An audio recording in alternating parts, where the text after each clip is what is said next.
Hello everyone, welcome back to my channel মন করে খাই খাই। বন্ধুরা, আপনারা সবাই কেমন আছেন? আশা করছি সকলে ভীষণ ভালো আছেন এবং সুস্থ আছেন। আমিও খুব ভালো আছি। তো আজকের ভিডিওতে আমি কী খাবো সেটা আপনাদেরকে একবার ছটফট বলে দিই। তো আজকের আমি একদম সিম্পল খাওয়া দাওয়া করবো। তো আপনারা তো জানেন যে যা গরম পড়ছে, তো এই গরমের মধ্যে কিন্তু এরকমই সিম্পল খাবার দাবার কিন্তু খুবই ভালো লাগে। তো এখানে দেখুন, এখানে রয়েছে ভাত, তার সাথে রয়েছে এখানে আলু ভাজা, আর সাথে রয়েছে এখানে টক ডাল, আর এখানে রয়েছে একটা ডিম সিদ্ধ। তো চলুন দেরি না করে খাওয়া দাওয়া শুরু করি। আর ভিডিওটি যদি আপনাদের ভালো লেগে থাকে তাহলে অবশ্যই এটা লাইক দিতে ভুলবেন না। অবশ্যই বন্ধু বান্ধবদের সাথে শেয়ার করবেন ভিডিওটি। তো চলুন খাওয়া শুরু করি।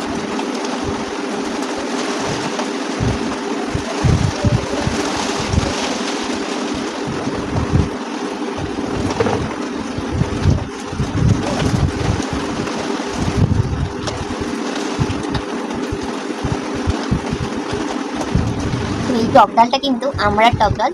তো এটা এখন যে আমড়াগুলো উঠছে সেটা দিয়ে কিন্তু এই টক ডাল ভীষণই ভালো লাগে বন্ধুরা।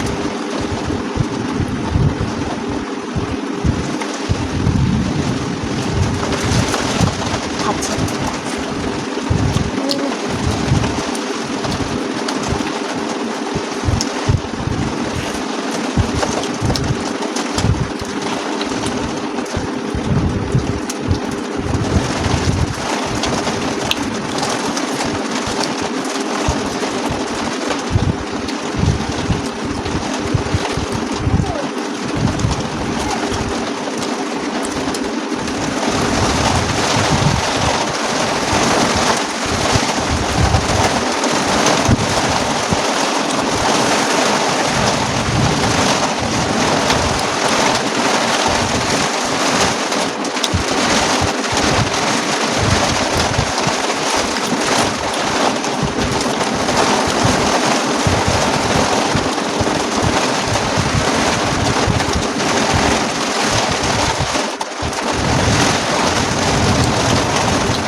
ডালটা কিন্তু অসাধারণ হয়েছে বন্ধুরা। গরমের সময় এমন খাওয়া কিন্তু খুবই ভালো লাগে। তো আজকের আমার খাওয়া কমপ্লিট হয়ে গেছে। দেখা হচ্ছে পরবর্তী ভিডিওতে। সবাই ভালো থাকবেন, সুস্থ থাকবেন। টাটা।